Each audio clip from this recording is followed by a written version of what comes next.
This ESPN podcast is brought to you by Geico. 15 minutes could save you 15% or more on car insurance. Visit geico.com. Get ready to embrace debate. First Take starts now. Coming up on the First Take podcast, why did Adrian Peterson go on a contract rant over Twitter? Plus, reaction to the divorce between Tom Thibodeau and the Bulls. And could Dwayne Wade be ready to leave the Heat? The First Take podcast starts right now. And good morning to you. We welcome you into First Take. I'm Prim Sharifapat sitting in for Carrie Champion. Well, clearly, we got the two big dogs in the house today, Skip Bayless and Stephen A. Smith, joining us from New York City. Happy TGIF. Do you guys have any plans for the weekend, Stephen A? Work. I knew you were going to say that. Always work. Skip, are you? By the way, he's a much bigger dog than I am. I don't know Actually, about that. That might be true. Oh, look at that. All right. So coming up on today's show, Tom Thibodeau is out as head coach of the Chicago Bulls. What went wrong? We will discuss that in just a moment. And we'll also get the fellas' thoughts on the Cavs-Warriors finals matchup. First Take will be in the Bay for Game 1 in less than a week. But first, we begin with the Vikings running back Adrian Peterson, who fired off 11 tweets yesterday venting about how NFL players should get the same kind of fully guaranteed contracts athletes get in other sports. Now, we only have so much time, so here's one of his tweets. I know hundreds of players that wish their team would have honored the contract, but instead got through to the side like trash. Now, Peterson, whose deal runs through 2017, is skipping the team's OTAs, made it clear in his tweets that he is bothered that there is no guaranteed money left in the contract. So the question that we pose, do you guys have any sympathy for AP? Skip? Stephen A. Smith, I have zero sympathy, but allow me to amend that. I should say I have a speck of sympathy for Adrian only if there's some method to this Twitter rant madness and he's trying to talk or act his way out of Minnesota and into my Dallas Cowboys backfield. However, I do not think that's any longer the case. As we know, a couple days back, Vikings coach Mike Zimmer drew a line in the sand and said he's either going to play for us, Adrian Peterson, or he's going to play for nobody.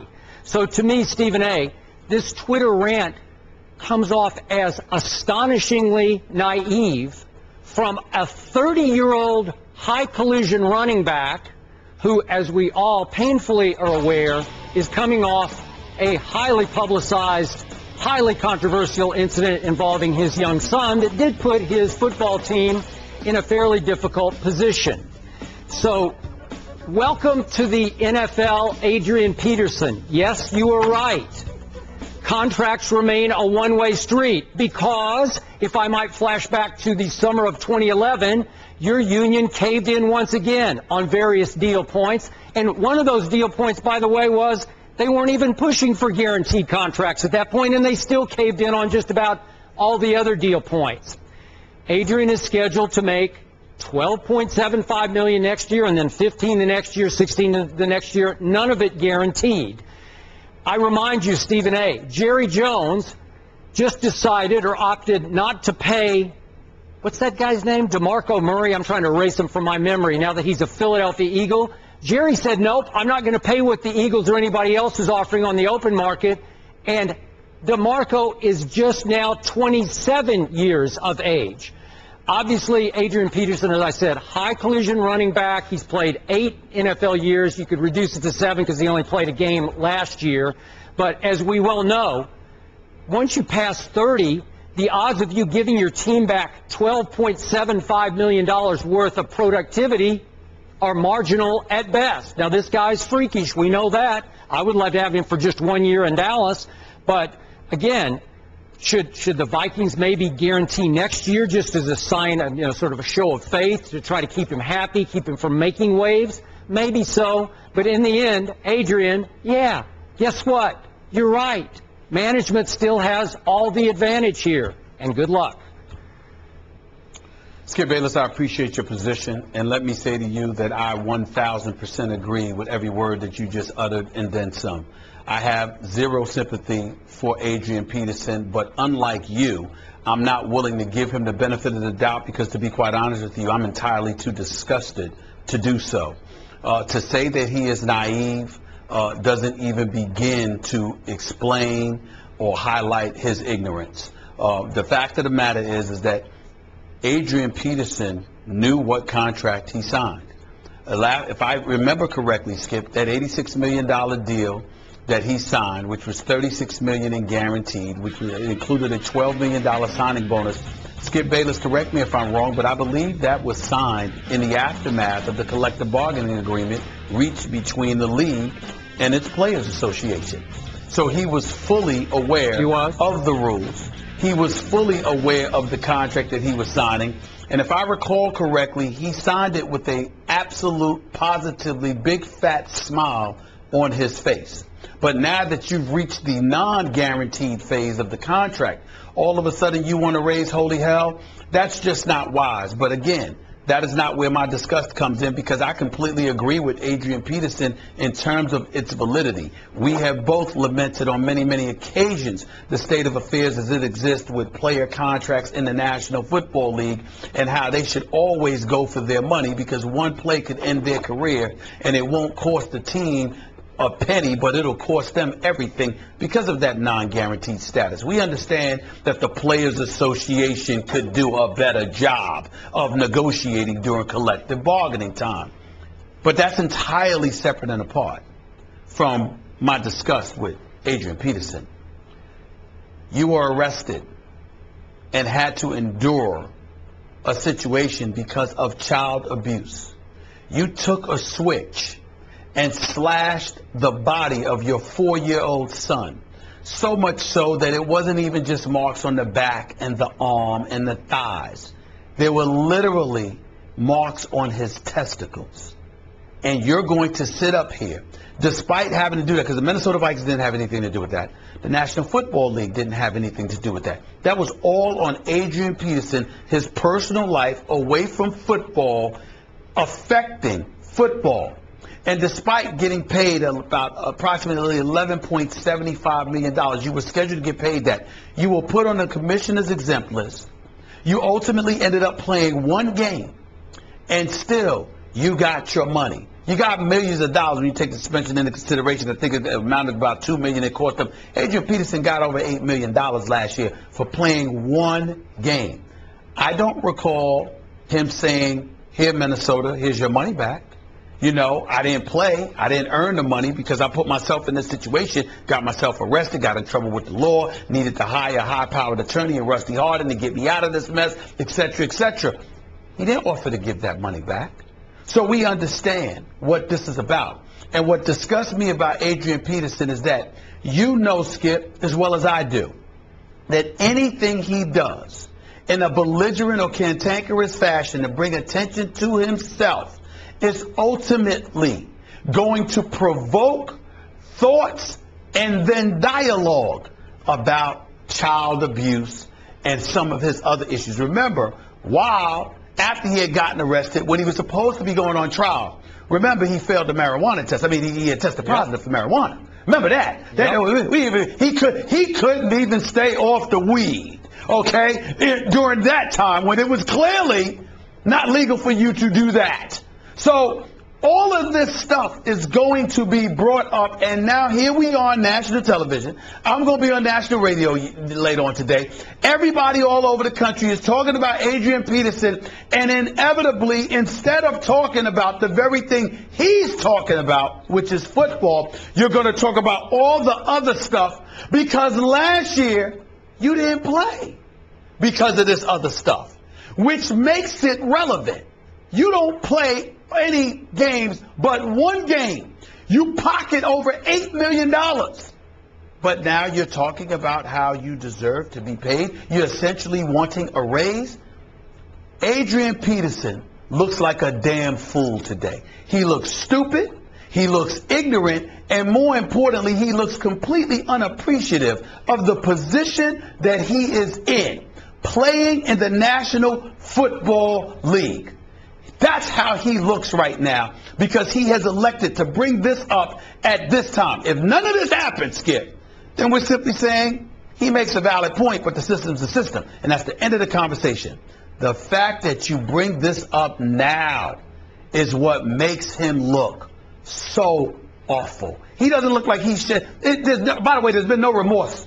There appears to be no remorse, kid. Nope. I think it's fair to say that. Agreed. It's just embarrassing. Okay. It's embarrassing. It's embarrassing. I'm also with everything you just said. But in fairness to Adrian, let us bring up the issues that he's brought up, his agent has brought up, that during this controversy, he felt like some members of the Vikings front office sold him out, did not have his back, told him one thing to his face, and then sort of stabbed him in the back behind the scenes with the Vikings. Okay, whatever. But would you, if you're the Vikings now, because this could be a potentially explosive situation for them going into a year in which they start to feel pretty good with Teddy Bridgewater and Mike Wallace's back, blah, blah, blah. They could be pretty good.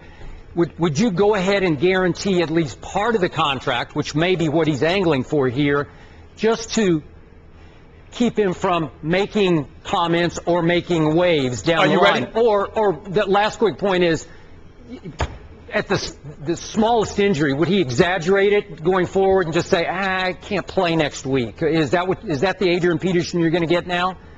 Well, I would hope not, because then he'll ruin his career.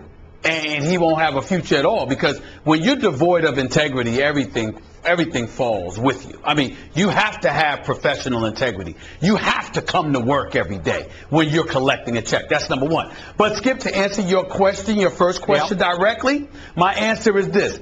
Hell no. I wouldn't guarantee a cent. Now, in the crevices of my mind, because I'm class personified and I'm an owner, I would tell you, based on his greatness and his years of service to this franchise, I would give him his money no matter what. But I wouldn't tell him. Go out there and earn it. You signed this contract. You knew this was the non-guaranteed portion. You could have spread it out. You could have spread out your signing bonus. You could have made sure some guaranteed dollars was coming in 2015, 2016, 2017. You wanted to take it all up front as much as you possibly could. Good. You did that. We gave you your money when you couldn't play 15 games last year. We gave you your money. Yep. And by the way, in the crevices of my mind, I know because of your greatness, I'm going to give you your money this year. But what you will not do is yap off on Twitter and beyond, thinking that you're going to bully me into doing something that you want me to do after the year you put us through last year. Who the hell do you think you are? You must be on drugs. I'm not doing anything. I'm not guaranteeing you anything. Be a normal person again and show up to work and earn your money. That's what you're supposed to do, because I never asked you to play for free. All these years you were rushing for 1,000+ yards. Every single year you got paid.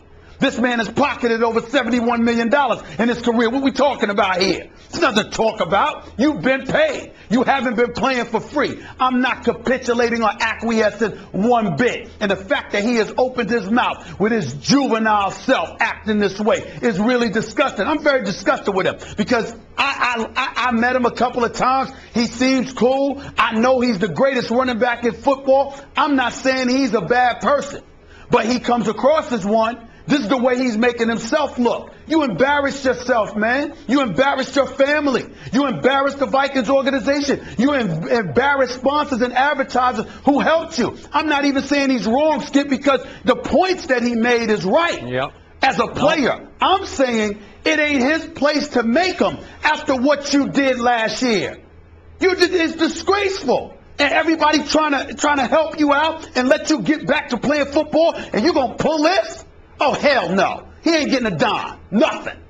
Nothing until he step out on that field. I'll sum this up by saying I also know him personally. I like him a lot off the field. But he looks bad today. I'm with you. He looks horrible. Yep. And I'm disgusted that he's made himself look this way. All right, we'll see what happens between the two sides. Damn but it. the deal does stand. He is set to make $12.75 million this upcoming season. All right, let's move over to Chicago, where it seemed to be only a matter of when the Bulls would fire Coach Tom Thibodeau, and when came yesterday. Now, here's what General Manager Gar Forman had to say about the firing of Tibbs after 5 seasons. It is our strong belief that there needs to be a culture of communication that builds a trust throughout this organization. And from the players to the coaches to the management and to the front office, a culture where everybody is pulling in the same direction. When that culture is sacrificed, it becomes extremely difficult to evolve and to grow. All right, so clearly Foreman had some strong words. Now, Thibodeau also responded in a statement saying, "I want to thank and will deeply miss our incredible fans and the entire city of Chicago. I also want to thank my staff and all of the talented players and their wonderful families who have honored me and the Bulls by their effort, love, dedication, and professionalism. I appreciate the opportunity that Jerry Reinsdorf gave me. We are proud of our accomplishments, fought through adversity, tried to give our fans the full commitment to excellence they deserve. I love this game and am excited about what's ahead for me with USA basketball and the next coaching opportunity in the NBA." So, gentlemen, whose side are you on here? Stephen A., we'll go to you first. Well, I'm on Tom Thibodeau's side, but not completely. What I would say to you is that this man won 65% of his games, although he didn't even have a 500 record in the playoffs. He got them to the playoffs every single year. He had the players playing hard for him. They had a lot of fire in their belly. He was completely and totally committed, lives, eats, and breathes basketball. He dedicated himself to the franchise and exuded and exhibited class all the way along the way. And the reason why I ultimately side with him is because Jerry Reinsdorf, in my opinion, with his statement yesterday, was unequivocally classless. There is no reason for him to issue the statement that he issued about Tom Thibodeau's unwillingness to work with people. This is basically what he was alluding to, keeping things private. He surmised that he was leaking stuff to the media and all of this other stuff. You fired the man. Let him go.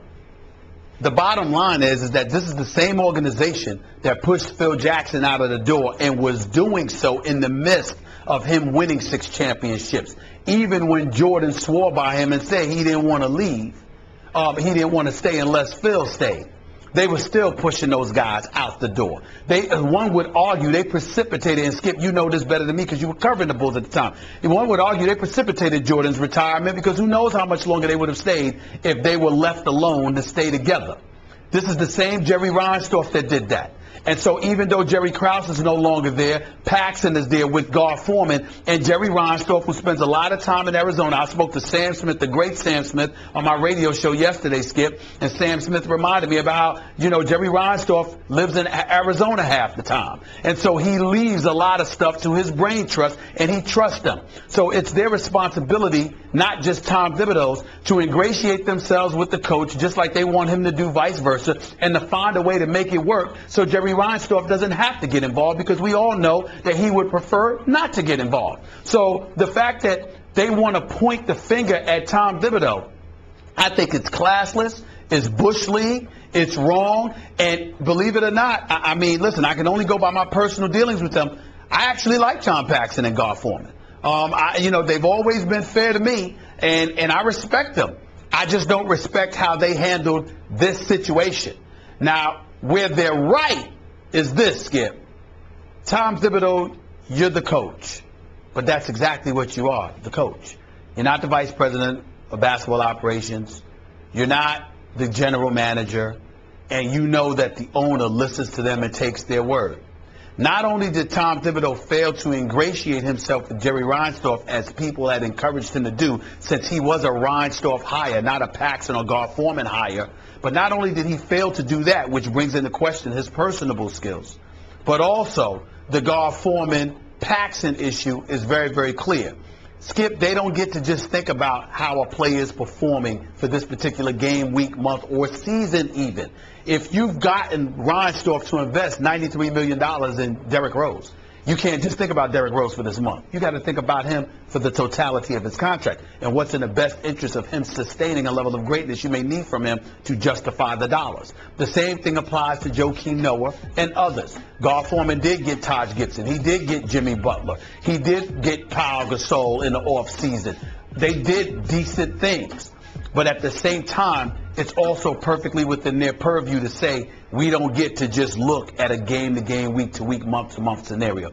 We have to think of things long-term because we're presiding over this franchise for the long term.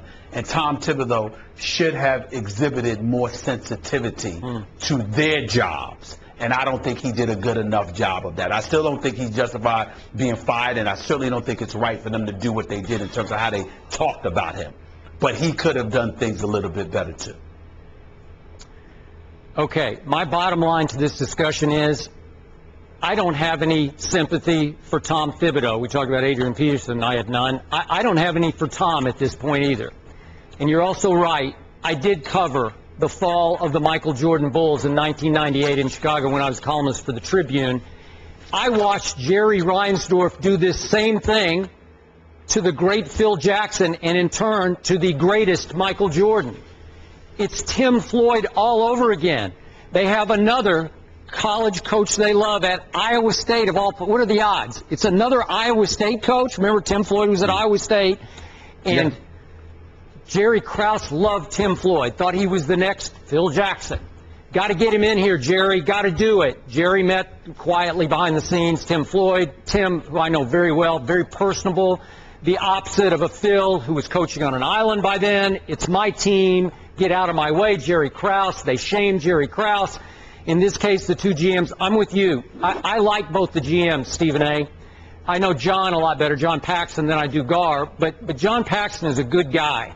And I do think that Thibodeau finally got to the point where he's basically locking his door on those guys. Like, don't come in. Don't talk to me. It's my basketball team. He ain't Phil Jackson. You know, he doesn't have the performance. He doesn't have the legacy to stand on, because even on defense where he hung his hat, they fell all the way to 11th in defensive efficiency this year. Not very good. And then, you know, they were clashing behind the scenes about high minutes played by the starters, and you talked about the Derrick Rose situation. I'm sorry. I always viewed Thibodeau, this is just me, maybe it's a little harsh, he always seemed like the classic defensive coordinator in pro football who got a head coaching job, and he was always really good at defense, but he wasn't great at running the basketball team or coaching the other side of the ball, the offense. So That's accurate. I can't make, what's that? That's accurate. Yeah, okay. So I can't make a strong case for the way, you know, given the way he was acting or not acting to these guys that we both like. After a while, they're going to say, not worth it anymore, Tibbs, you're gone. And I get that. Jerry Reinsdorf, you say, acted without class. I hate to say this, but when has he ever acted with class? I mean, this is who the guy is. Seriously, this is the way he operates. He always values his front office over the coach. He keeps arm's length from the coach and works through the GMs from his home in Phoenix and Scottsdale, you know. So I get that. Go ahead.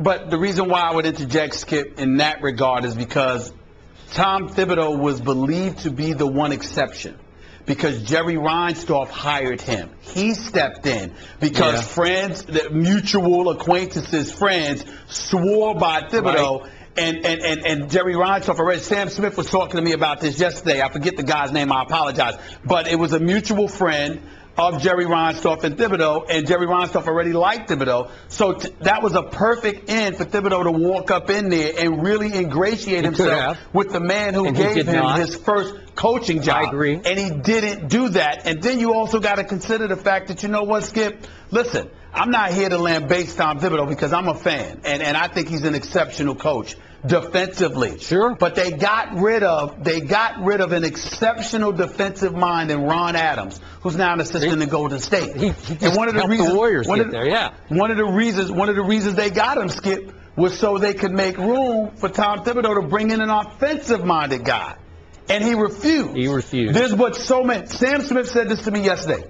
There's but so many times you could say no to the boss and think that it's going to work. I agree. And so Jeff Van Gundy was right about so much that he said about Tom Thibodeau in support of Tom Thibodeau. And it's not Tom Thibodeau telling Jeff. Anybody that knows Jeff Van Gundy knows those are his words. He doesn't need Tom Thibodeau to sit there and tell him to say anything. Jeff's going to speak for himself. He did. That's how he feels about the man. And I think he's right. And I think he's right about how there seemed to be at times a witch hunt against Thibodeau, whether it be by some in the local media, you know, coached by Bulls management.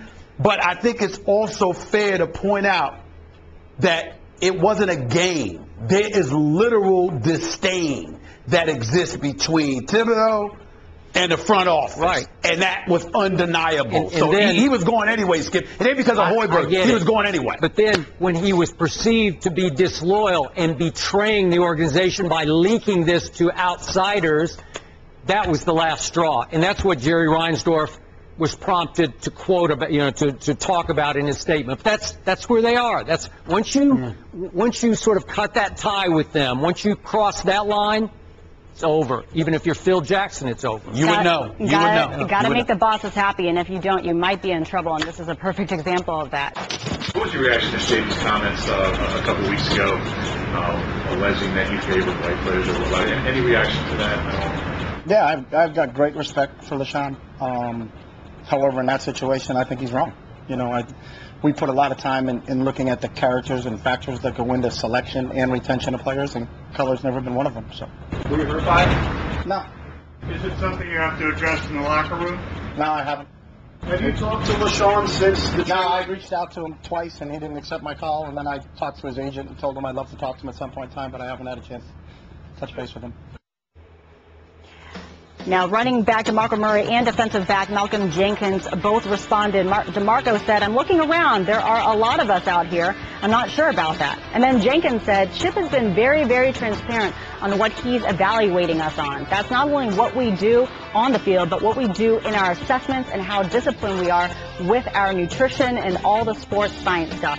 I haven't seen him make a move outside of those parameters. I don't think anybody in the locker room now thinks we have an issue with race." So, gentlemen, what is your reaction to this? Stephen A.? My reaction is that I wish that people would stop trying to change the narrative. I think that's a problem. And what I also would like to say to a whole bunch of my white contemporaries in this industry, Skip, and beyond, is let's not personalize it. Stop acting like somebody says something about Chip Kelly and they're talking about you. They're talking about Chip Kelly. Leave it at that. Now let me get specifically into this issue, since I'm the one that is considered to be the individual that instigated all of this. Let me be very, very clear about where I stand. I have met Chip Kelly one time. I do not know the man. I have never once called him a racist. It would be irresponsible for me or anyone else who has not dealt with him to call him such a thing. And that is as simple as that.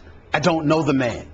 I'm going to highlight what I said, Skip, and reiterate for the purposes of our national audience exactly what transpired. Chip Kelly coaches in the National Football League. Chip Kelly is supposed to be about winning football games. And at the end of the day, Deshaun Jackson is gone, LaShawn McCoy is gone, Jeremy Maclin is gone, but Riley Cooper is still on your squad. I simply sat back and said, I've spoken to numerous players within the Eagles organization. And they simply said to me, something wrong with that picture. I don't know what it is, but something wrong with that, Stephen A. At no time did anybody call him a racist. At no time did anybody sit there and say, you know what? He doesn't like black people. At no time did anybody point out what Mike Golick pointed out on Mike and Mike this morning, when he said in the last year of the Andy Reid era, 68% of the players on the Eagles were black, whereas with Chip Kelly, 51% are black. I'm not even going there. Has nothing to do with numbers. I'm quite sure there's a lot of black players on the Eagles squad. I'm quite sure that Chip Kelly doesn't look at a guy and says he's black, I don't want him. It's ridiculous. Nobody is saying that. What they're saying is that we all know what Riley Cooper did. We all know how offended a lot of African Americans were, okay? And in the aftermath of that, we also lamented how the Eagles organization, Chip Kelly in particular, handled it. Riley's going to receive sensitivity training. He's going to take some time off, get himself together, blah, blah, blah. He was going on a Friday and back on a Tuesday. People had a problem with that. And then when Deshaun Jackson leaves, all of a sudden everybody's talking about, oh, he's got gang affiliations. Is he a member of the Crips? Is he this? Is he that? All of these questions. When he was catching touchdowns or running for touchdowns or on kickoff returns for you, there were no problems. You let him go. We heard all of this. LaShawn McCoy, one of the top 3 running backs in football. You decide to let him walk away. He's got to go to Buffalo to get his $40 million. You're hearing stuff about attitude and stuff like that. We're not talking about numbers. We're talking about when you allude to wanting a certain type of player, but Riley Cooper is on your roster, and he can't shine the shoes of the three aforementioned individuals in LaShawn McCoy, Deshaun Jackson, and Jeremy Maclin, it begs the question to Chip Kelly. What exactly is it that you're trying to say? As far as I'm concerned, asking Chip Kelly a question as to whether or not he's racist or whatever is letting him off the hook. Because I can't tell what's in your heart. I can't legislate what's in your heart. I don't know. I don't believe he is, but I don't know, and I don't care. My issue is I need you to justify for me, Chip Kelly, why Riley Cooper is still on your roster, but those three individuals are gone, but we're hearing that you want a certain kind of player on your roster. We need you to explain yourself. There is nothing wrong with any player, particularly of African-American descent, in the aftermath of Riley Cooper, asking that question. Answer the question and stop trying to change the damn narrative. Answer the question. I'm talking to Chip Kelly, not you. Yeah. Go ahead. To your point, allow me to reiterate, after the Riley Cooper incident, in which he was caught on tape uttering that word, the most evil word in the English language, the one ending in a hard ER. Obviously, the next day I said he has to be gone from the football team. You said, to your credit, I'm going to give him a break. I'm going to give him a little benefit of the doubt here. Let's give him a second chance. He's saying all the right things. Let's give him a second chance. I said you can't give him a second chance. That's the one thing you can't walk back. You can't take that word back into your mouth. Once it comes out, you have exposed yourself to be what you are. And yet, what was it? Reiterate for me what he was gone for like 3 days. 3 days. For the weekend, 3 and then days. he was back on a Tuesday. Seriously? That's it? Yeah. That's your counseling? Come on now. Okay, so I'm so happy you're bringing back your bigger picture point. How can Riley Cooper still be there, and these other three players are no longer there? And my biggest disappointment yesterday, and forgive me if I missed it, but I tried to read the whole transcript. I watched all the tape I could watch. I don't believe that Chip Kelly was asked about Riley Cooper yesterday. And now your bottom line is, please, Chip, answer that question, because that was your initial question. My bigger point was, okay, 3 black stars are gone. Not just black players, but 3 black stars, 2 receivers and a running back. And they're all very, very good players, some of the best at their positions. They are gone, and in my view, again, I don't know, I've met Chip Kelly one time in my life, but just watching the way he runs the organization, he wants to be the star. Riley Cooper is a coachable cog in his offense. He's just another guy. You could fit in somebody else there, but he's no star threat to the organization, obviously. Riley Cooper's never going to become a star. He's just a cog.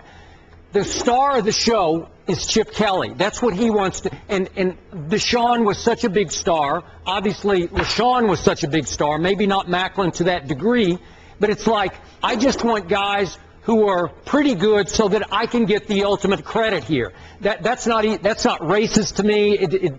That's just my view of this. But again, the Riley Cooper is the interesting question, not answered yet by Chip Kelly. You're absolutely right, Skip. And my point in bringing it up is that, listen, you're hearing the narrative and people, they're put aback and put off because, oh my God, this is ridiculous. This is ridiculous. I'm sorry. What black folks in the media are telling you it's ridiculous? I'm seeing a whole bunch of white folks saying that, but y'all ain't African American. Don't tell us how to feel. And I'm saying, obviously, I'm not talking to you, one of the most enlightened and sensitive people I know. But I'm telling you right now, I'm telling that to some of my contemporaries. Don't tell us how to feel. We sat up there, and I'm the guy, like you said, that didn't believe that Riley Cooper should be gone. But when you're getting, this is the National Football League.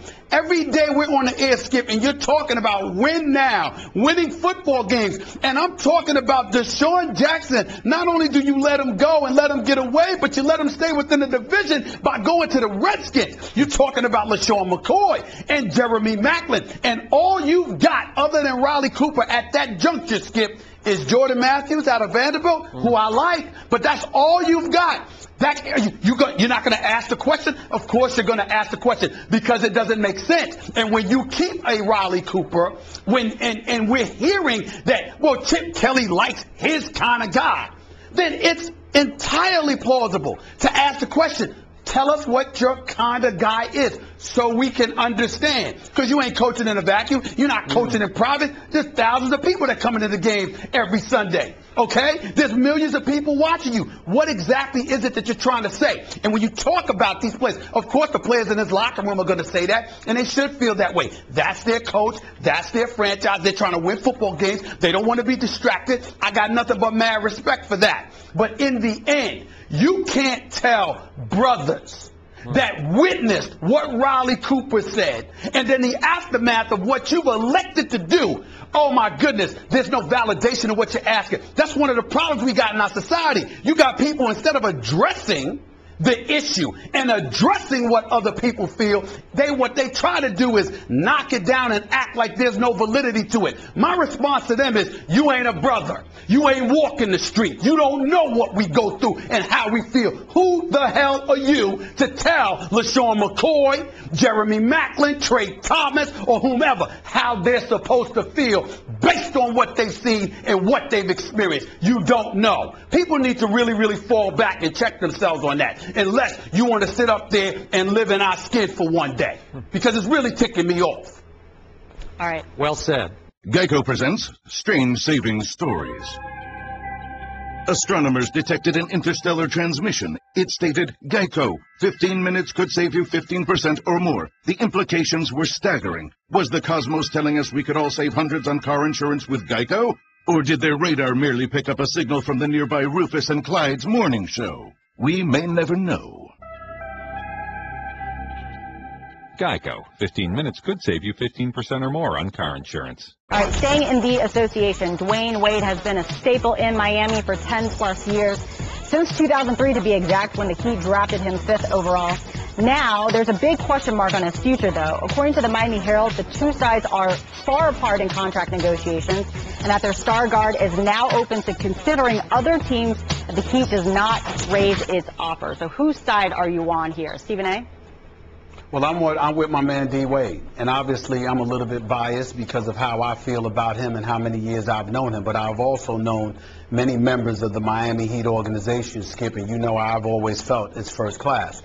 From a business perspective, Miami is not wrong because obviously they've got to focus on re-signing Hassan Whiteside, shoring up Goran Dragic. They wanted to be players in the 2016 free agent class that's going to include Kevin Durant for all intent and purposes. So we understand that Riley, from a business perspective, is looking at it that way. And from a strictly business perspective, with the cap, even though it's expected to elevate once the TV money kicks in, et cetera, we can understand that you're looking out for the long-term future of the Miami Heat. And obviously, Dwayne Wade, you know, he's not young anymore, even though, you know, he's not a senior citizen. But what I would caution everybody to remember is that when it comes to Dwayne Wade and the Miami Heat, nothing is strictly business. It's personal, too. And even though I haven't spoken to him, you know, in the last several hours or whatever, the few minutes that I spoke to him yesterday, I couldn't get anything out of him. Skip, I've known D. Wade for years. He was just hurt. So I had to get on the phone, call his agent, who I still haven't been able to catch up to, but I know a lot of people in his inner circle. D. Wade didn't want to talk about this at all, but I know enough people close to him that did want to talk about it. And here's what it comes down to. You have a situation where you have to remember that D. Wade left $10 million on the table. He did that for Pat Riley and the Heat organization so they could maneuver things in order to make a roster happen after losing LeBron James. Keep in mind that D. Wade is also responsible for getting LeBron James to South Beach for those 4 consecutive trips to the NBA Finals. Keep in mind that the 3 titles that the Miami Heat organization has in its history, D. Wade has been a part of all 3 of them. They never won a title, not once, until D. Wade arrived. He was the MVP in the Finals back in 2006, and obviously LeBron James handled his business for those 2 titles. But when you look at it from that perspective and you realize the personal stuff that comes into play, D. Wade appears to be an individual, Skip, where promises were made.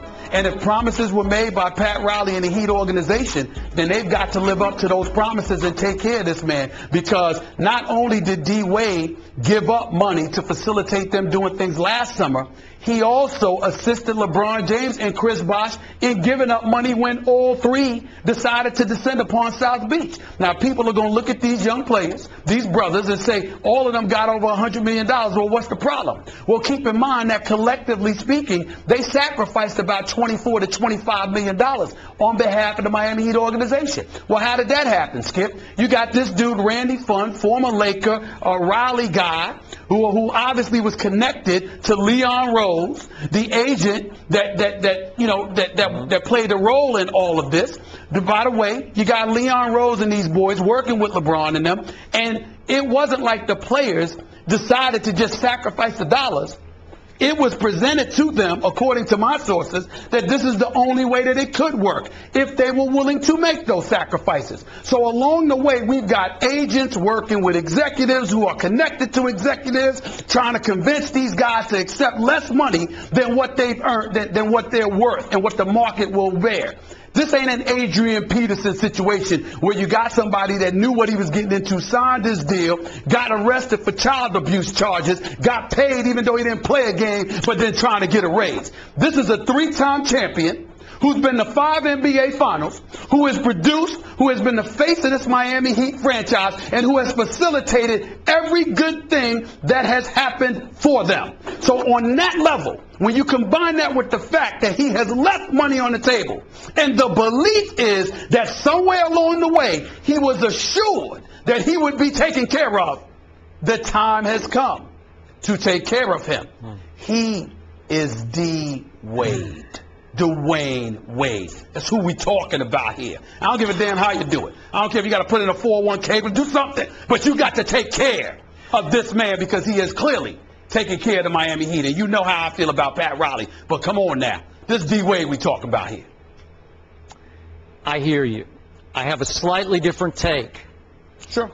This is my 2 cents about the millions and millions of dollars that Dwayne Wade has left on the table twice.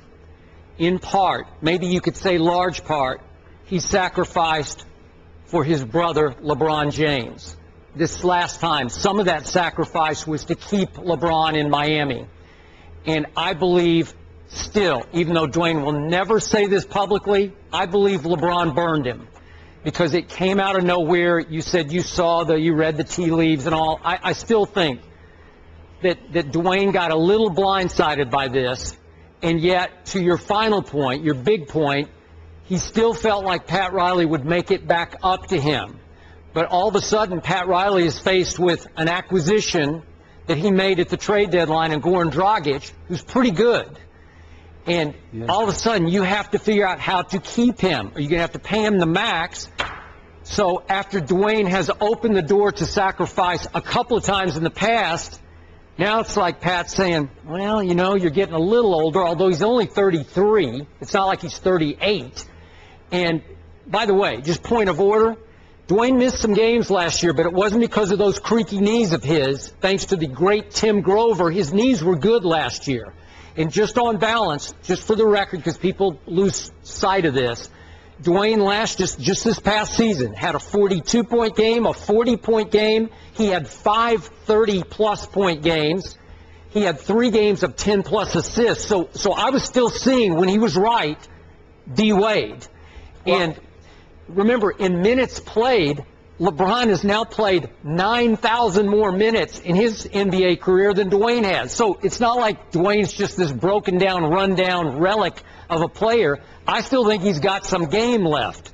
But Pat Riley is saying, well, you sacrificed once, and then who got all the money that he sacrificed in part for LeBron? Bosh did. And what did you say about Bosh's money? You were falling off your chair over it because it was outrageously great for him and his agent, obviously. But now Dwayne's being asked to pay the price again. Skip, and that's where I have to step in.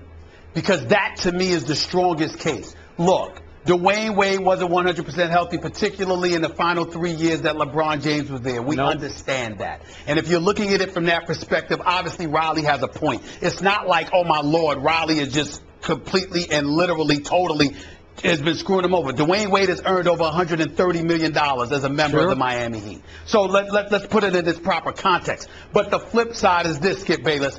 When you talk about the sacrifices Dwayne Wade made, remember, the Houston Rockets had $88 million on the table for Chris Bosh. Riley could have given him $8 million and Chris Bosh wasn't going anywhere. Riley gave him $30 million more. He did. $118 million. You couldn't split the difference and make sure 15 goes to D Wade? Come on now. I mean, and as much as I love me some Henry Thomas, who's an exceptional agent, you know how I feel like Chris Bosh needs to cook Thanksgiving dinner for him, get him Christmas gifts, go Christmas shopping for him with the money. He got it. He also represents D Wade. How in God's name do you not make sure you swindle it and work it out to make sure you cut the difference somehow, some way, so D Wade can get? Because if there's no D Wade doing what he did for you, what is Henry Thomas doing with Chris Bosh and others? He might not be able to get them that money. Then you got Goran Dragic. I like Goran Dragic a lot, Skip. And he wants to stay in Miami, from what I'm told. Sure. Goran Dragic worth $100 million? I don't think so. Some of that money you could also give to D Wade. And then the last point about LeBron is this. Let's stop pointing the finger at LeBron, and I'm going to tell you why.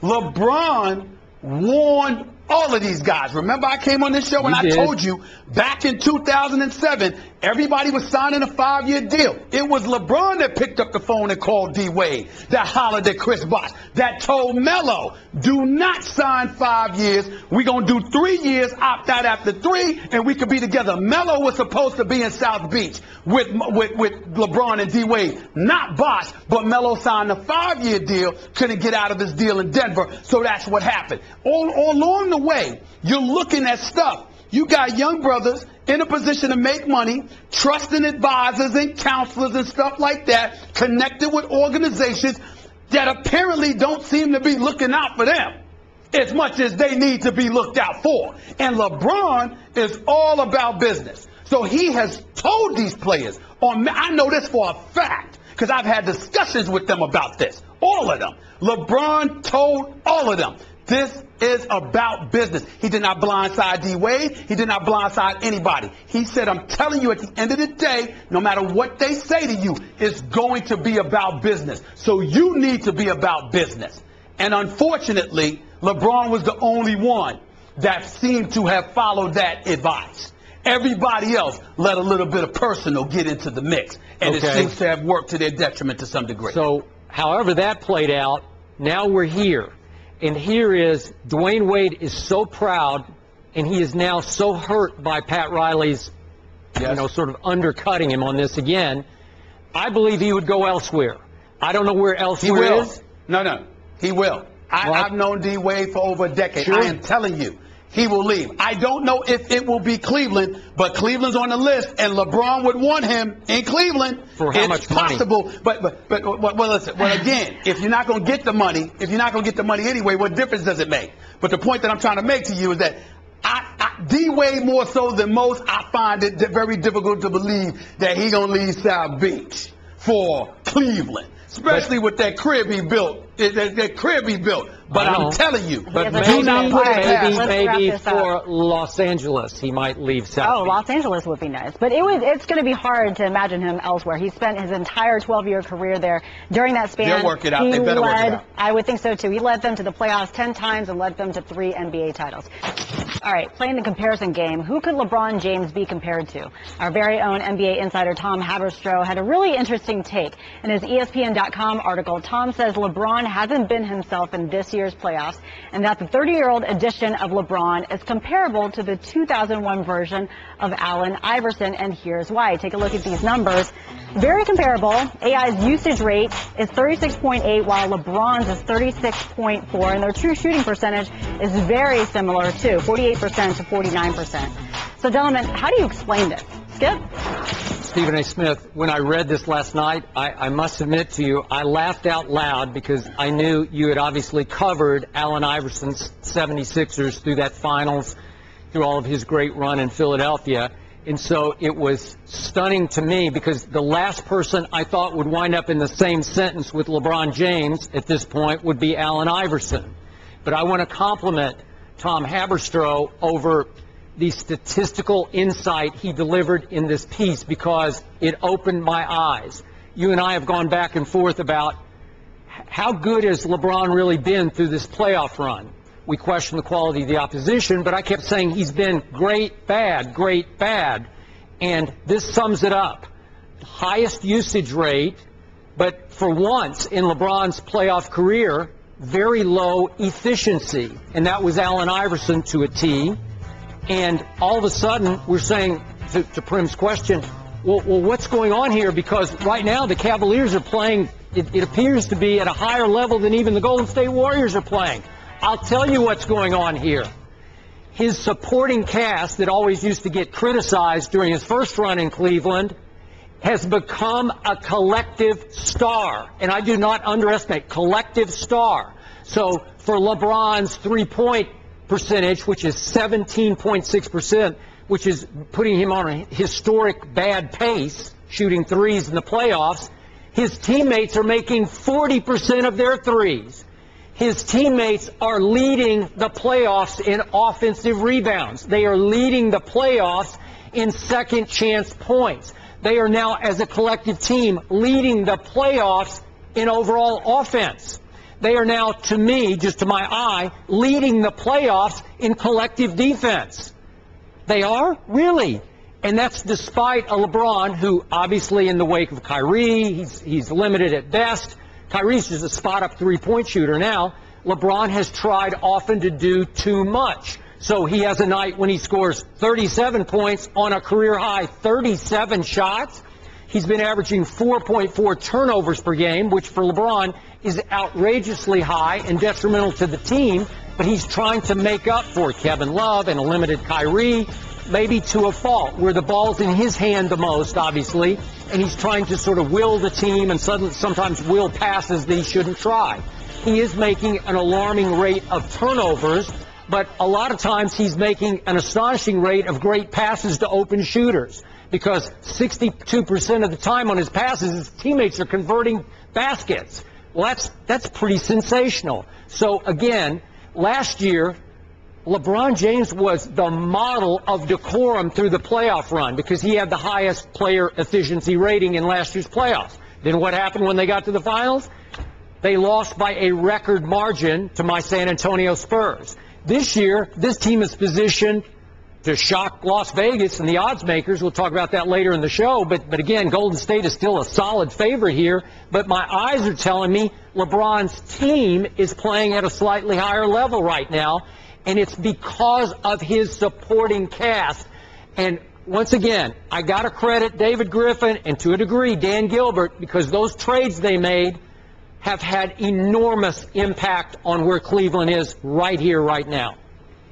Yeah, and you know what else, Skip? I don't consider it a negative correlation, LeBron James to Allen Iverson. I covered that, obviously I covered Allen Iverson for the first 10 years of his career, the first 6 as a beat writer.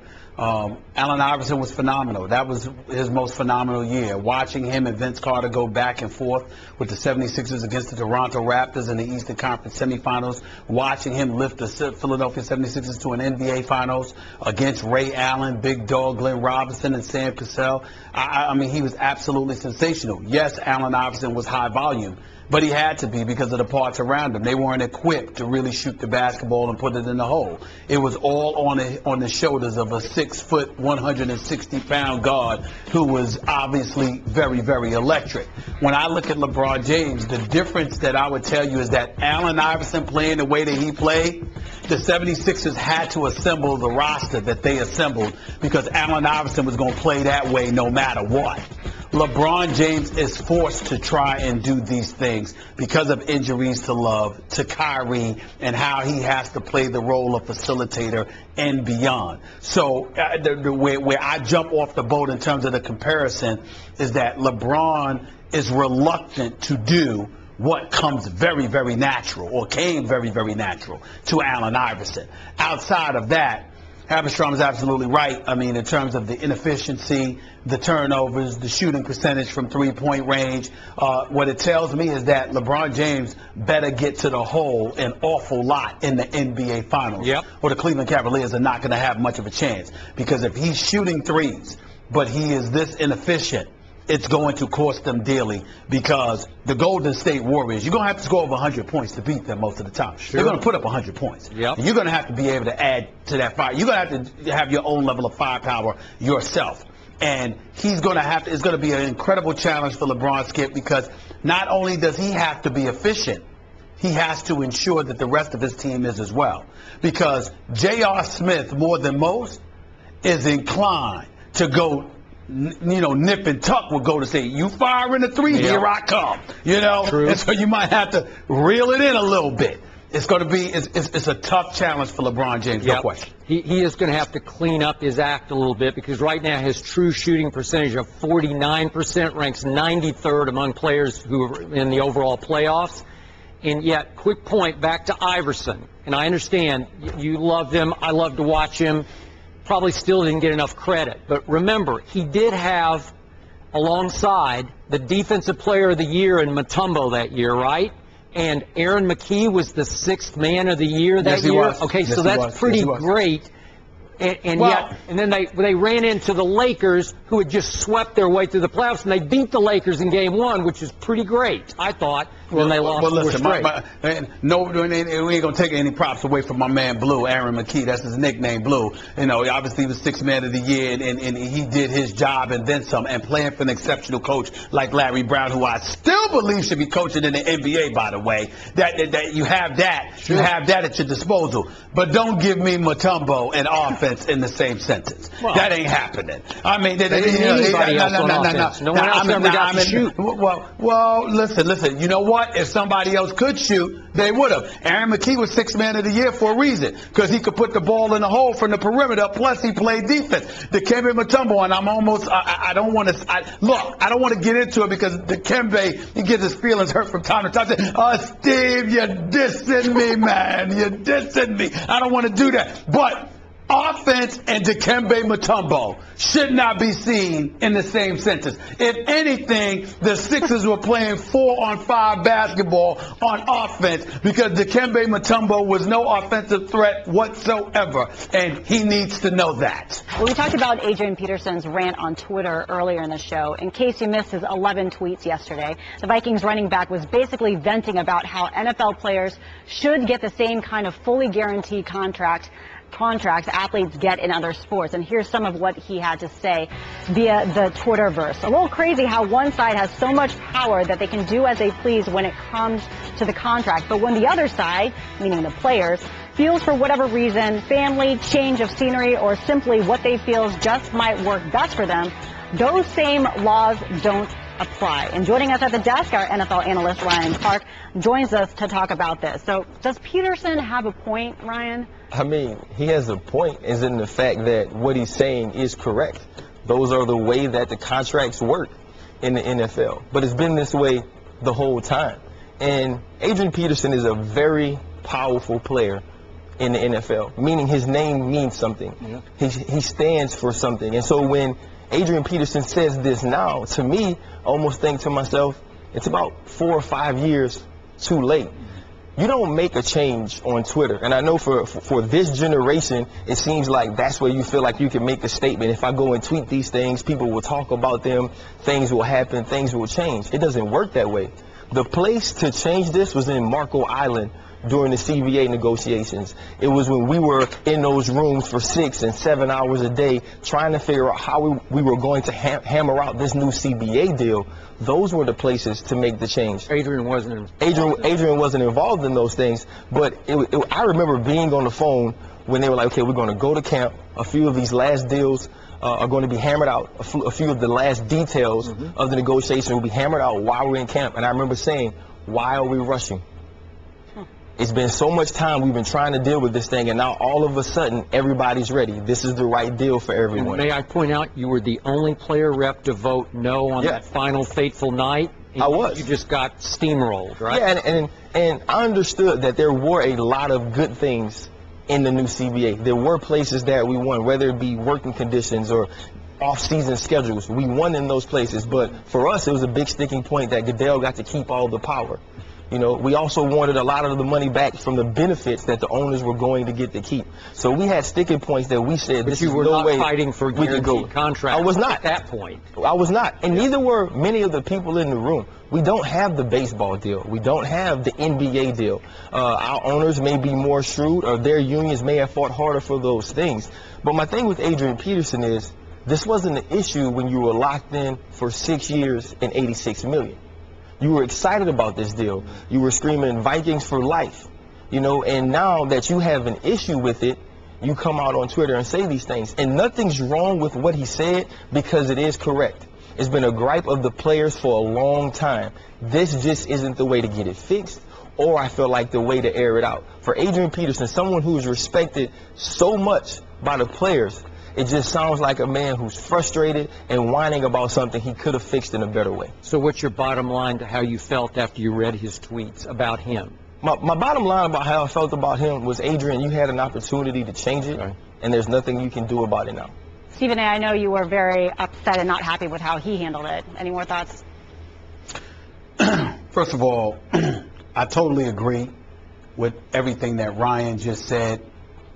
But I'm going to get on Ryan just a little bit here for one thing. I think that it's time that you call him out just a little bit more, and I'm going to tell you why. Because I believe you epitomize so much of what these players need to be.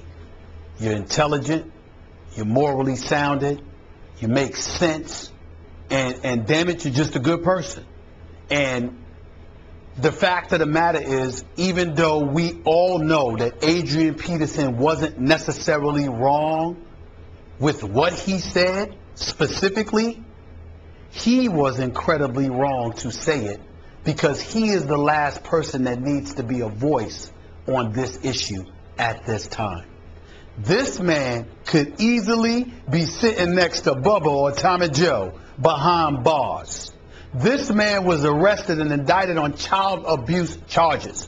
While that was going on, this dude couldn't even stay off the weed and got busted when the courts told him he couldn't do that. All of this stuff is going on, and this is when you pick the time to make this argument.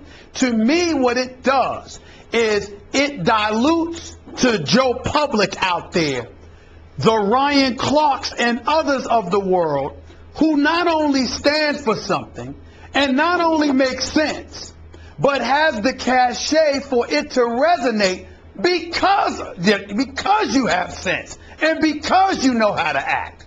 And so when Adrian Peterson says this, Ryan, what the public is sitting back and saying right now is, they're not even debating what he's saying. They're saying, you got the nerve to say something when you just missed 15 games and still got about $8 to $9 million of your salary, and you didn't play but one game last year because of slash marks all over your child's body, including on your 4-year-old child's testicles. You are going to say that?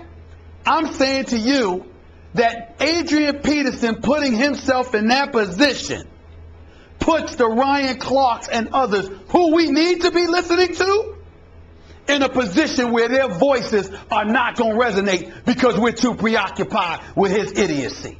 That's my concern. Skip, do you agree? Or well, I think for me, and being in the locker rooms, you know, I haven't played other sports professionally. I know the NFL locker room is very forgiving. It's forgiving of a lot of things. In Adrian Peterson's situation, I think guys understood that what he did was wrong. Guys understood that and hoped that he would fix that and not be abusive to his child in that way. At first, I was upset because he didn't seem remorseful or apologetic.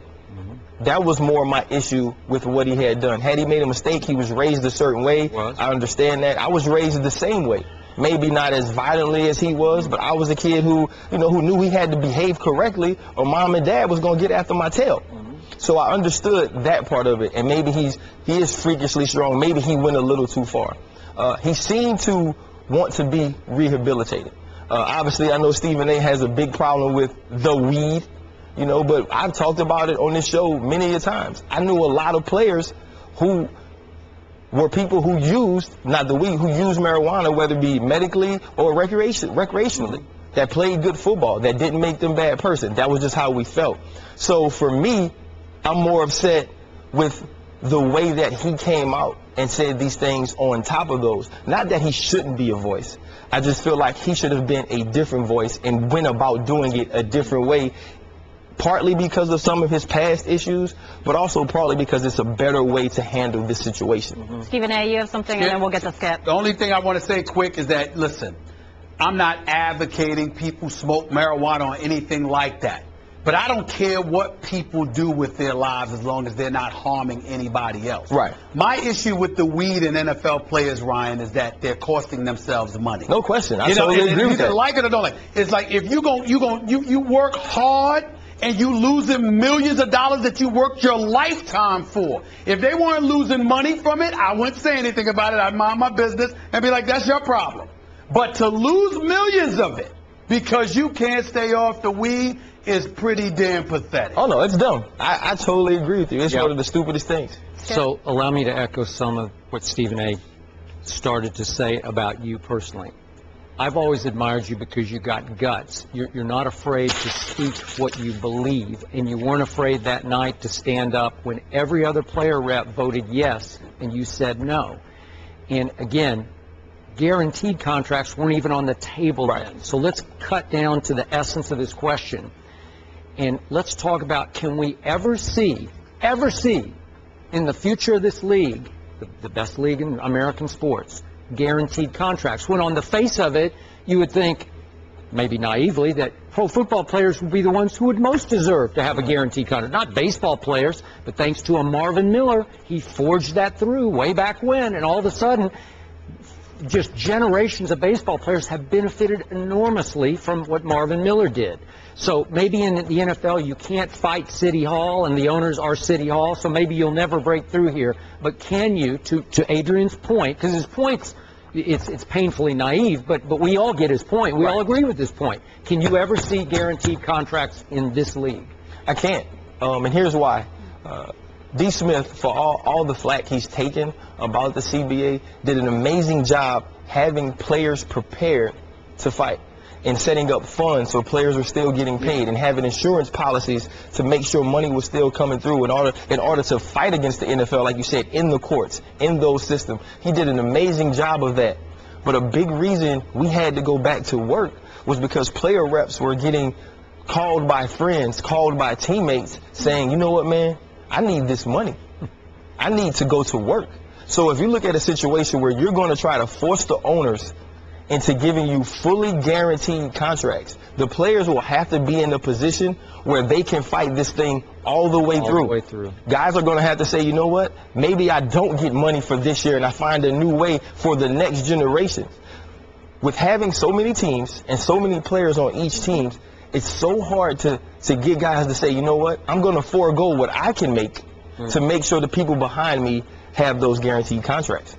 ESPN Radio. With the action on the court, the diamond, or the gridiron. Comes alive. The NBA. The San Antonio Spurs are the world champions. Major League Baseball. San Francisco Giants are the champions of the baseball world. The new college football playoff. College football playoff national champion, the Ohio State Buckeyes. You're home for the best in sports play-by-play. ESPN Radio. And I know, Stephen A., you had something more to say about DeMaurice Smith. We were talking about Adrian Peterson and the topic of guaranteed contracts in the NFL. First of all, this is not something to question his competency or his leadership, and really, because I know that he is competent. I actually like DeMaurice Smith, but I think, Ryan, it's important to point out this, and I've said this many times on the show in the past, Skip. There's a difference between labor relations and labor negotiations. And labor negotiations sometimes is interfered with labor relations, or vice versa. Take Adrian Peterson into consideration. You don't agree to show up and talk with the commissioner, or whatever that case materialized into. Everything seems to be about lawyers and legalese, when sometimes all that's required is two individuals going out to dinner or lunch, sitting down and hashing things out over a drink or over some food, and just that's labor relations. But the NFLPA does not have that because DeMaurice Smith hasn't made sure to have that with Roger Goodell. And as a result, I believe it has gotten in the way and has made mountains out of molehills. I can say this. I've been in enough meetings. I've been around long enough in NFLPA to know that the fault doesn't just lie with the NFLPA.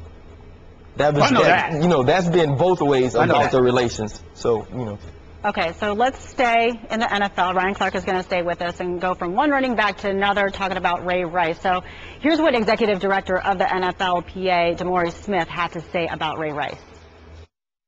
Ray Rice, is he being blackballed? Why isn't he getting a second chance? This, unfortunately, is a league that has a history of blackballing players. I find it hard to believe that a player of Mr. Rice's caliber hasn't at least got one offer from a league to come. From a team to come work out.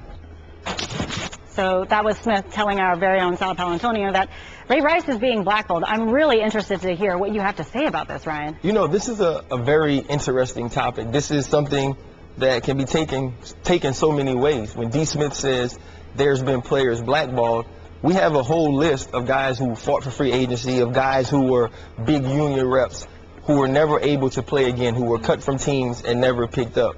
But I think this situation is different. But it does go to more collusion, where we've had many collusion suits against the NFL, whether it was during the non-salary cap year, where we felt like they colluded to keep prices down on certain guys. And so there's been things that's going this way. So for me, it's almost sketchy to say, okay, he's being blackballed, or these guys have gotten together and said, okay, we're not going to pick up Ray Rice. But I know he's become the face of domestic violence in the NFL, even with all the other people who were involved, whether it be Ray McDonald, whether it's Greg Hardy, all of these other people who were during this time were also facing these same things.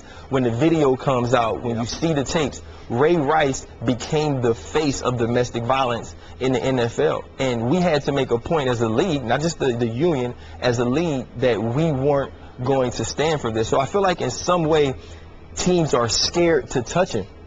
Teams feel like there will be backlash if we go out and grab Ray Rice. I was watching the show one day, and Herm was saying that Dallas would be a great place for him. He did. It's hard for Dallas to go out and get him when you already have Greg Hardy.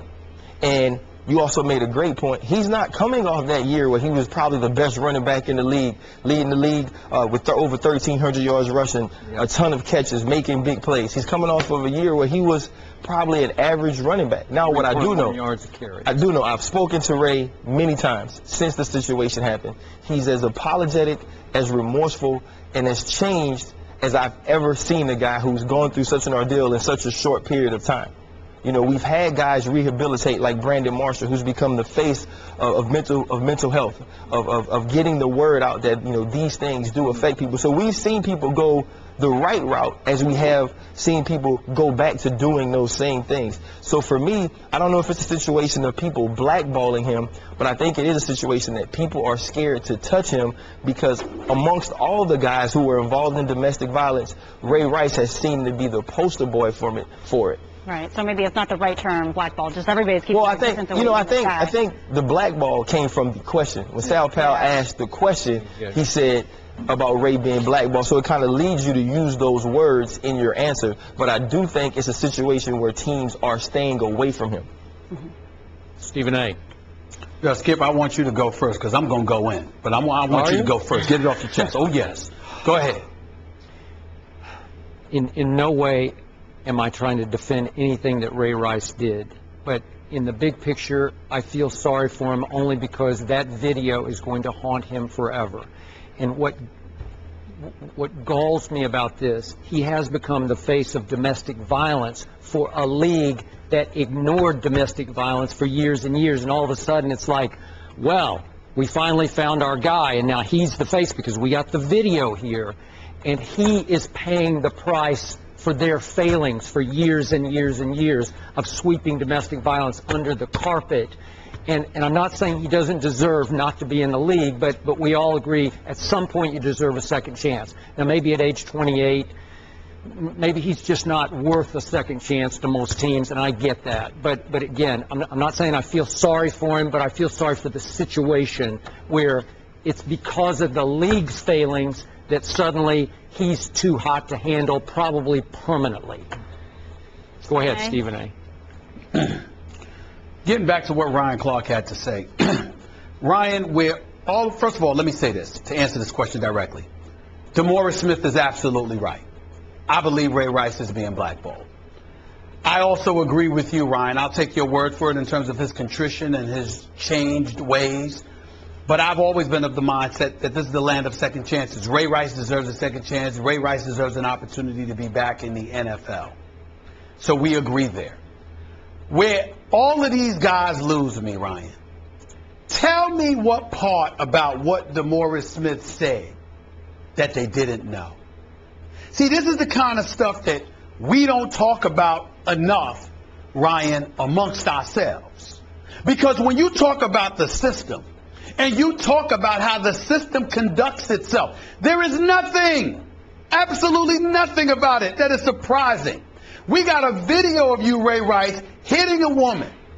As a result, you know Madison Avenue and all the advertising and sponsors that the NFL does business with, they'd have a conniption if you were brought back. It's entirely plausible that the NFL, without even getting into the blackball situation as you so accurately articulated, Ryan, it's entirely possible that you're just nuclear, Ray Rice, and they're scared to touch you because it's bad for business. That's entirely different than being blackballed. See, blackballed is when it don't matter whether it's good for business or not. They will collude. They will do whatever they have to do to keep you out of the league. But when something's bad for business, that's not being blackballed. That's bad for business. If that's the case, there isn't a soul alive in America that wouldn't be blackballed under certain situations. So we know this. And since we know this, Ray Rice, wouldn't it behoove you to extend an apology to Mr. Bisciotti, the owner for the Baltimore Ravens? I mean, because after all, what he did was, under the table, clandestinely, privately, try to assure you, I'm going to find a way to take care of you, to look out for you. And because you were so hell-bent on making sure that everybody knew you were honest and forthcoming to the Ravens and to the National Football League, you dimed out the one billionaire that was willing to help you. And you're wondering why you don't have a job? Could that possibly play a role in it? That the other billionaires who own NFL teams are looking at you and this little club, Ryan, that you know a hell of a lot better than me. This little club is sitting there going, oh, so you dimed him out when he was the one guy trying to help you. Why shouldn't we help you? Well, it's bad enough you got the domestic violence issue in the video to go with it. But then on top of it all, you dimed out the one dude in our clique that was trying to look out for you? Not smart. And that's the kind of stuff that we need to talk about. You got to be about the marathon instead of the sprint. You got to look ahead. I'll take it on a far more innocuous level. Ryan Clark, you were playing in the NFL before you started working with ESPN. You were still doing work for us while you were on the NFL roster. Why? Because you saw the forest from the trees and you saw what you wanted to do when your playing career was over. You didn't think about tomorrow. You thought about next month, next year, the year after, and the year after, and the year after that. These brothers think in the moment and then get upset when the world to follow comes crashing down on them and telling you there is no tomorrow because you didn't use your head. That's the problem with these guys. And that's what needs to be said. That ain't being blackballed. Well, it sounds like all three of you are in agreement that he deserves a second chance. Whether or not he will get that second chance remains to be seen, even though Ray McDonald, Greg Hardy, both have gotten their second chances. Last question before we let you go. If you were a head coach in the NFL, would you give him a second chance? I would. I would. But the thing is, head coaches don't always make those decisions. All right. It's about the business. I would bring him back to the Ravens. I would bring him back. If he apologized to me if I was Bisciotti, I'd bring him back tomorrow. They will support him. Well, as good as James Harden was in Game 4, he was equally as bad in Game 5. He finished with 14 points and coughed it up 12 times on 2 of 11 shooting in the Rockets' loss to the Warriors. That was Wednesday night. Now, his 12 turnovers are the most in a postseason game since turnovers were tracked beginning in 1977 and 78. So what did this game mean for his reputation? Stephen A.? Well, it's not a good one from the perspective that the big game, the big moment still eludes him. Again, I want to reiterate this. I think James Harden is the best off guard in basketball right now. I think he's a superstar. He averaged 27 and 7 throughout the playoffs. He's no scrub. He deserves the money that he gets. He's a future ambassador for this game. There are far more positives than negatives about him. And there have been plenty of big games where he has shown up, Skip. Here's the problem. I threw the analogy out there for you a few days ago before Game 4, where I talked about how there's a difference between being fair-weathered, meaning you're in the lead and you're piling it on, or going through nip-and-tuck battles where you're in the game in mano-a-mano, and there's a difference between that and stopping the bleeding, where your team is hemorrhaging and you're the one that stops it. That last part is the Achilles heel of James Harden. You know, he's still Mr. Sensitivity as far as I'm concerned because of how I got on him in the finals years ago against Miami. I didn't get on him because he had a bad shooting night. I got on him because he wouldn't shoot, because he lacked aggression in the NBA finals that we expected to see from him. In this case, that wasn't the problem. But there is no way to explain 13 turnovers by a guard in a closeout playoff game in the conference finals. That is just embarrassing and pathetic. And that kind of performance is going to stay with him until he at least gets the Houston Rockets to the finals. We all know he's great, and we know that the Houston Rockets were right to invest in him and consider him a franchise player because he is. And I think it's growing pains. I think this is going to make James Harden better, and I think he's going to be a future superstar in this league. But the Houston Rockets need to go out there and get Ty Lawson. They need to get a point guard who can score, who can push the ball up the floor and take the ball out of James Harden's hands so he isn't the one committing those turnovers. And James Harden, in turns, has to learn to attack better and stop dribbling 10 times, 15 times, and doing all of this other stuff. He needs to get the ball and attack quickly or move it. That's what he's going to have to do in order to elevate his game to even a greater level. By the way, on further review, they reduced the 13 turnovers back to 12. That's the official count now. Good for him. Who cares? Look, it's 13. Here's my point on James Harden. He's got that haywire gene in him, and he always has. He is capable, when you least expect it, of coming completely apart. You did get on him back in that Thunder finals versus the Heat, but in back-to-back games in 3 and 4, it wasn't that he just wouldn't shoot. He shot 2 for 10 in both games. So I was fine with you criticizing him then.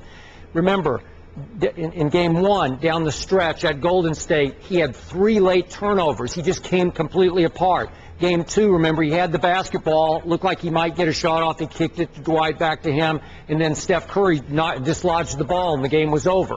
So to go from 45 points to that nightmare we saw the other night is just hard to compute into your brain, but that's who James Harden is. The talent is explosive and undeniable. What he did in that 45-point game, no other human can do that. That's just extraordinary shot making, and we see it. But every once in a while, we see him just unravel for whatever reason, and right now that's becoming part and parcel of his legacy also. According to Westgate Las Vegas Superbook, the Warriors are the heavy favorites to win it all. No surprise there. So, gentlemen, did you guys lose faith in the way the Warriors played over the last 2 games, Stephen A.? Not at all. Not at all for me. I mean, but it's not because of their play, because obviously they could play better. If they allow Cleveland to be in it, Cleveland could obviously take them. But for me, it's really about the urgency of the moment. Whatever I saw in the conference finals doesn't mean as much to me as what I anticipate seeing in the finals. I did lose a little faith in Golden State over games 4 and 5, which were a struggle for that team. And if Harrison Barnes hadn't made those 3 quick shots, we might still be playing basketball tonight. You know, this thing might still be going on and on. But right now, to my eye, if I just use the eye test, Stephen A., Cleveland is playing a little better basketball right now than a Golden State, which was clearly the better team through the regular season. That's my 2 cents right now. And that's really interesting because I feel like a lot of people are ruling out the Cavs and with the Warriors being the favorite. But nobody's ruling out anything. It's 50-50 right now. It's that close. Yeah. It can go either way. Thanks for listening to the podcast. And First Take is on the road for the NBA Finals, so join the show in Oakland Thursday, June 4th.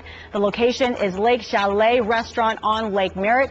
The first show will be at a special time, 3:30 p.m. Eastern, which is 12:30 p.m. in Oakland. Come down and pack the house. Geico presents Strange Saving Stories. Astronomers detected an interstellar transmission. It stated, Geico, 15 minutes could save you 15% or more. The implications were staggering. Was the cosmos telling us we could all save hundreds on car insurance with Geico? Or did their radar merely pick up a signal from the nearby Rufus and Clyde's morning show? We may never know. Geico. 15 minutes could save you 15% or more on car insurance.